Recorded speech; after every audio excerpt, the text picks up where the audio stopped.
We are back and black in the building. 2024. Oh, man. Shout out to everybody out there at the Core Plantation doing what you got to do to survive.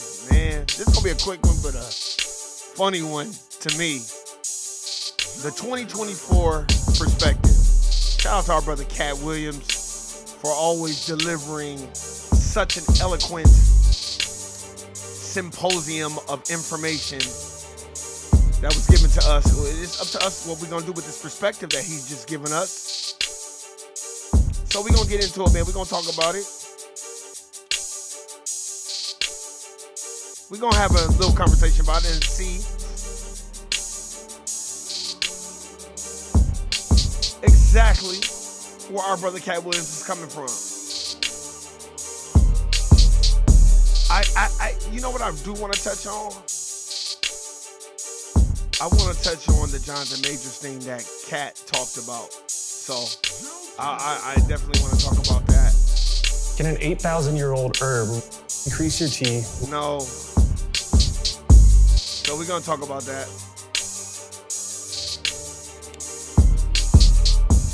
Shout out to everybody there. Shout out to my brother Dave from No Compromise. James Youngblood, shout out to you. All my siblings. Everybody that's around. Lil Angelo, Tasha. All y'all, man. Shout out to all y'all. The homegirls, LaTanya, Miss Tanya,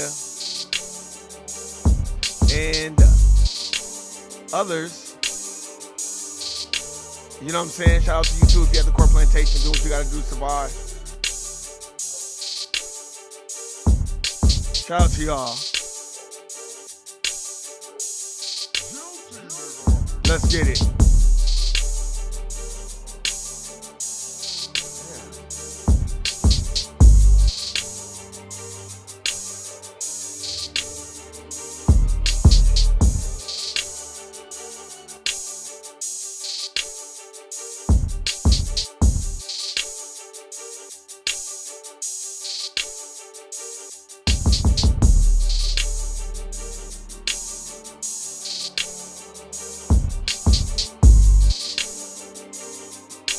Turn this down. Damn, mouth wasn't working. All right, there we go. Shit, I wonder what my dog's barking at. But anyway, let's see what our brother's talking about. Us to get this far in Hollywood and still have a virgin asshole and never has sucked a penis. That was my only goal. I didn't want to get with a white woman because I was scared she might have me running down the street like Jonathan Majors. Come on, damn. Did y'all just hear what that brother said? And see, I like what Cat said because he's not dissing Jonathan. He's basically saying this brother was running. And when I mean running from the dominant society, and they still found him guilty. But carry on. Not because I didn't like white women. I think white women are as great as any other women. But I'm not gonna act like I'm not scared of them. I have a reason to be scared. You could be Kang the Conqueror, and they could take your rabbit ass down in 2 weekends. And that's the truth of the matter. So I stayed away from that. You see Jonathan Majors, what he went through, Marvel dropped him as soon as they're guilty. He just speaking truth. Cat is speaking truth. The conviction came out, and you were telling the Hey, you saw that black woman come get his charge cut in half? Thank you, Megan Good. God bless you, coming to save that slave. If he'd had to be there by himself, he was getting all four. Hey, you got to give him credit. I was thinking, everybody thinking that. You know, everybody was thinking that. You know, like, oh, he went and got Megan Good, a sister who is, you know, not known to be divisive in Hollywood and just known to get her roles, play her part, and going about her way. With no matter how many men she's tethered to, you don't hear no divisiveness about Megan Good. So, yeah, he's right in that. Guilty. She came in there, was just so beautiful, they had to knock half of it off. Bless his heart. What do you think about this cancel culture? You see this situation with Jonathan Majors. I mean, for all intents and purposes, I don't know if maybe he can bounce back in a couple of years, but man, he was hot. He was hot. He was cooking. I mean, you see him in Creed, he's in the Marvel movies, and then just like that. Maybe I'm a conspiracy theory, but I thought Cat Williams said any time they make you into that position, part of that contract is you do understand whenever we want to take you down, we can, right? Did y'all hear what he just said? We will build you up to destroy you. Part of giving you the world. First of all, they went around the world for 2 years straight telling any women that would listen that this was a good-looking Negro. Mm-hmm. Since when? When did y'all start liking a big nose? And when did y'all like a little head and a big jaw? When? Since when? And he's not dissing Jonathan Majors. What he's saying is all of a sudden Hollywood was wanting to embrace black culture, black livelihood, the likeliness of black folk, the attractiveness of black folk, the natural beauty of black folk. All of a sudden, he's saying that Hollywood likes that look, which we know is false. We know that's false. And that's what Cat is basically saying. Like, so since when that was attractive to y'all? Like, since when? Since when? Very, very good point. My daddy. When you start liking my daddy? You like black people's features like that? Man, exactly. They love to hate him, Cat. That's all it is. Cat know that. They love to hate him. That's why they sit in the sun and tan and go to tanning spas and all this other stuff and get their lips injected so their lips can be fuller and bigger and get fake asses and all this other shit. They do that, but then they talk shit about black folk for having it naturally. This ugly nigga is good looking. Then all niggas is good looking. Okay? Anytime you see them telling you something you can't believe, just understand it's a play. And it don't matter. You gonna know it's a play as soon as they get in that position and think they gonna tell somebody something. No, you're not. No, you're not. Marvel will cancel you you won't be allowed to read a comic book. What are you talking about? Get out of here. Get out of here, ugly boy. Cat, I'm telling you, Cat is going to go down as one of the greatest to me. Because his perspectives be on point. I like what he said about Jonathan Majors. And the reason why I like what he said is because it was a very different perspective. I was already kind of thinking that. Damn, they sure are shoving Jonathan Majors down our throat. Even though he's a great actor, great thespian, but like they low-key shoving it down our throat now. This isn't just Jonathan Majors is a great actor. It's more of, I'm going to shove Jonathan Majors down your throat. And then when we get tired of him, when we get tired of him, then we'll destroy him. I want y'all to hear what he said about Ice Cube. Hey, very brilliant. I love this about Cat Williams. And big news in the next 60 seconds. I love it. And I want y'all to hear this shit. Very, very good. Here we go. I've talked to Cube, and a lot of people say Cube doesn't pay. What's your relationship with Cube, and what did that opportunity mean for you? Just listen. Well, the ungrateful bastards that would say anything about Cube's payment, you shouldn't even talk to them anymore. Let's listen again. I heard that. That's why I fuck with Cat. I was thinking the same kind of shit. Like, damn, people still be shitting on Cube about, oh, he don't want to pay. No, New Line Cinema don't want to pay. Not Cube. Like you don't go to Goodwill. You don't go to a Goodwill thrift store and go, look at all this cheap ass shit. Why don't you? That's some real shit. I go to the Goodwill. I shop at the Goodwill, the thrift stores. You don't go in there. If you even go in there and be like, man, this is some bullshit in there. What the fuck are you doing in there? Shut up. Why don't you shut up? You could have went to Hermes. Why you didn't go to Balenciaga? Yup. Why you didn't get a boat? You know why he's saying why you need to go to Hermes, Balenciaga? Because guess what? He's talking about the Dominant Society films. You're not going to go to the Dominant Society films talking about, oh, this is some bullshit. Y'all don't want to pay. You'll be thankful just to be in that room. But when it comes to Cube, oh, this nigga don't want to pay. And all. Man, you got to read between the lines with Cat. He is saying some real shit. The ball man, you want to have that conversation. Right. What you mean the independent black dude who's filming it partly out of his fucking pocket? What you mean he didn't pay you enough? They weirdos. Weirdos. That felt like they earned the opportunity because they were big. No, yeah. I understood. That ain't no $200 million movie. Well, I mean, how much did you expect you was going to make? Thank you. Good question, Shannon. I used to always think that. That's why I love Mike Epps. That's why I love Cat Williams. They just did their part, and it was brilliant. And you never heard them say, like, Cube don't pay, and Cube don't do this, and Cube don't do that. Man, fuck all that bullshit. You better be lucky that a motherfucker's putting you on. Well, I made enough to get them teeth fixed just like you did. Yeah. So it was no harm, no foul. I knew that I was going to go from there, and there was no turning back for Cat Williams. Well, here's the thing. I wrote it. What I'm saying if I did it and I did a good job at it, you can thank me. I was involved. Right. I'm not gonna come later on and tell you, I never even read the whole script. So how you know what roles? What? What do you mean you never read the Man. Like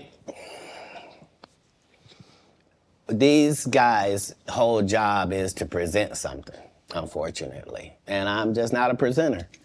If you ask me a question, I'm just going to tell you the truth of how it went. Would you be willing to do another Friday? Cube already asked me to write it. I was supposed to have been writing it. This is what these guys are mad about. Like, we lost some great people before this movie could come out regardless. Right. And so, yes, there desperately needs to be one. But we miss John Witherspoon in a way that can't really be quantified. Y'all notice he's giving so much reverence to the greats. You don't never hear nobody talk about John Witherspoon. You just don't hear people talking about him like that. But those are one of the greats. Right. If I'm being honest with you. And the Chris Tucker that we got now is Epstein Island Chris Tucker, not Smokey. Oh, Lord have mercy. Whew. If I didn't know no better, I'd tell you he's the greatest. I don't care what you say. To be confident and not delusional is a real skill. Most of these confident people we see is really delusional. Well, you don't think they asked Chris Tucker to come back in the second Friday?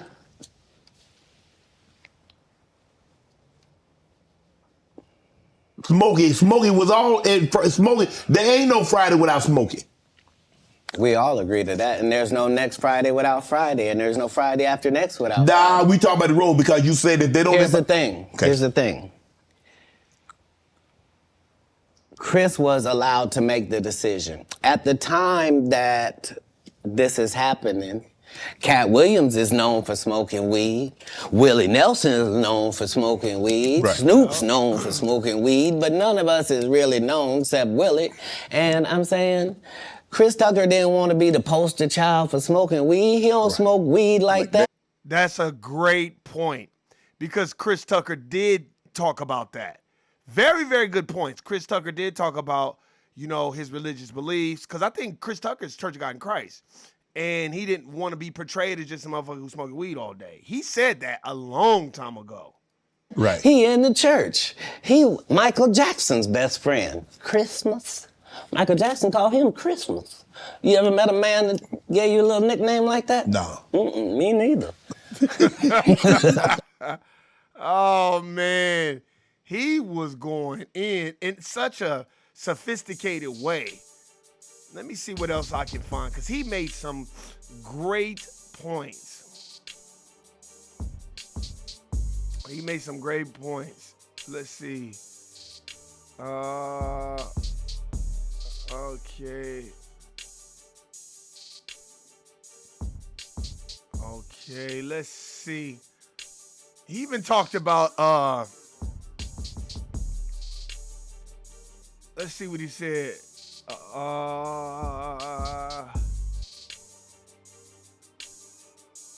Oh wait, hold on. Okay. He even talked about Steve Harvey. He did. He talked about Steve Harvey. Let's see if we can get something about Steve Harvey. 90% of individuals that are advanced master. Yeah, get your ass out of here. All right, let's see. Why I came by. Yeah, I need you to tell us why. People know I don't go everywhere. I'm not interested in talking to people unless it's like a Larry King or somebody of an amazing ilk that I would actually want to go talk to in real life. Okay. I don't do it so I can sell product, and I got things to sell, so let me come talk. You have a great product here, and as a fan base, we love the attention that you spend on the guest. We love how much work you've done, how well you know them, how prepared you are. The same things that we liked about you in football. You brought that on over to here, and that's why it resonates. And the reason I had to come is because you've made a safe place for the truth to be told. Listen to this. You know what I mean? Thank you. I appreciate and that. I have watched all of these lowbrow comedians come here and disrespect you in your face and tell you straight up lies. I'm talking about things that have never been heard in all of Black Hollywood. They feel comfortable sitting here and lying to you about it. You gonna set the record straight? Are you kidding me? You let Ricky Smiley sit here and you said out that mouth, you stole Friday After Next, the one I was in. I wish all of America fumbled a bit when that happened. Look, let me tell you something. This is my perspective. I think Ricky Smiley was funny, and Ricky Smiley was a part of the ingredient. So I love Ricky Smiley. Gotta get something for the skinny niggas. You know, what is this, extra medium? Oh man, Ricky Smiley had some jewels in there. I like when he did the prime time. That shit was funny. I like when Ricky Smiley told that girl at the house, God's got a calling on your life. That he told that family that. Ricky Smiley was a part of the ingredient, but I wouldn't go as far as saying he stole Friday. I would say Cat Williams stole Friday. And I would say him and Day Day, a.k.a. Mike Epps, they carried that movie. That's what I would say. And then he said some stuff that we haven't heard in 100 years in Hollywood. You ain't say nothing. This man told you he had Cat Williams' role. He was gonna be Money Mike. And Cat Williams was gonna be the Santa Claus. Now three quick points. You mean in Hollywood they cast a 5'5" black Santa Claus that weigh 145 pounds? That's your story. Hey, that's true, because Santa Claus is be big and fat as a motherfucker, but anyway. Story is the Ricky Smiley that couldn't even do curse words because he had a Christian fan base. He was gonna play the pimp. Why you didn't ask him why has he played a woman in more movies than he's played a man? Well, I didn't know he shouldn't be able. You wouldn't let a athlete that been on steroids talk about one of the greats. Ricky Smiley can't act because Ricky Smiley can't act. He told you the story about when the movie came out. Where did he say he watched it? At home. He wasn't even at the premiere. Man, I remember the you premiere. telling this man, you stole that. Oh, so he could get his name in the same sentence with a great one. It is sad. He was just that bitter when we were shooting it. He told everybody, it should have been my role. Everybody on the scene. Why do you think no cast member has ever said anything? He couldn't have played that role like you. I thought he was. Sir, no one, why no, he was with KD? He beat up Terry Crews? Why nobody know this story? You talking about in Hollywood, they switched off roles. You take this and he, what? So Ricky Smiley knows this. It's because, well, why would he lie? I don't know why liars lie. But I can tell you this. We auditioned in Los Angeles. Yes. I was audition number 200. Just listen to what Cat's saying, because they always try to put the, oh, he's high, he's on drugs, he's this, he's that. Just listen to what he's saying. And 200 black comedians auditioned for the role of Money Mike with me. You're saying all 201 of us was auditioning and you had already had the role and had already shot the role in 4 days? The truth of the matter is, the Money Mike in the original script got raped in the bathroom, and that's what... Listen to this. This is why I'm playing this, because I want y'all to hear this. Ricky Smiley was okay with. Listen to But this. I can tell you this. We auditioned in Los Angeles. Yes. I was audition number 201. 200 black comedians auditioned for the role of Money Mike with me. You're saying all 201 of us was auditioning and you had already had the role and had already shot the role in 4 days? The truth of the matter is, the Money Mike in the original script got raped in the bathroom, and that's what Ricky Smiley was okay with. Ooh. Yeesh. Cat Williams had to take the risk in front of the studios and the cast and our powers that be in his very first movie and say respectfully, humbly, guys, if we're talking about anything else, I have no credibility and I have no pull. But we're talking about comedy, right, where I have all the credibility and all the pull. The problem with Friday After Next is we're trying to make a classic comedy. And this comedy involves a rape. And rape is never funny, no matter who it happens to or what the circumstances are. If you would allow me to allow us to do this movie without a black man getting raped in it, I promise you that it will be twice as funny as it would be with him getting raped. So considering that's the real story, why would you bring up that story? 35 members of the cast and crew have never brought up that Ricky Smiley was gonna play Money Mike.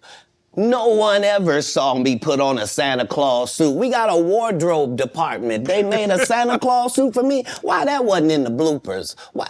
And here's the other thing. Everything that Money Mike said, Cat Williams wrote. So we gonna leave it at that. I suggest y'all go and watch this. Interview with Cat Williams. He talked about Ludacris.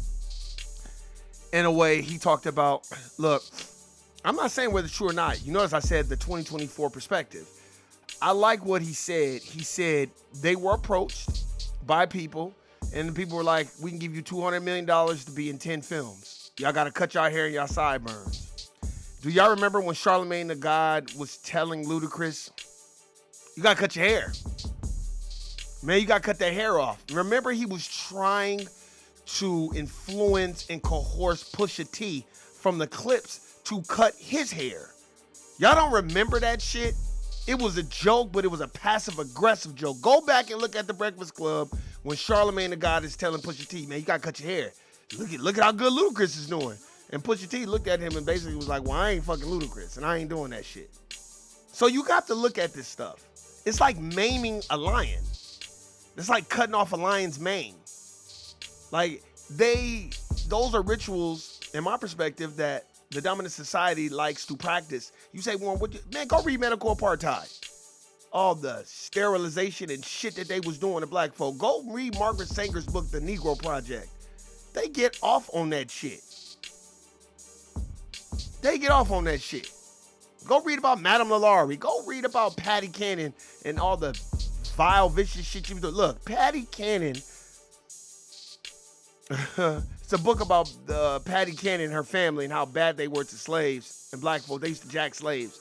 Patty Cannon was so bad, a slave jumped out of a 3rd-story building that she had built.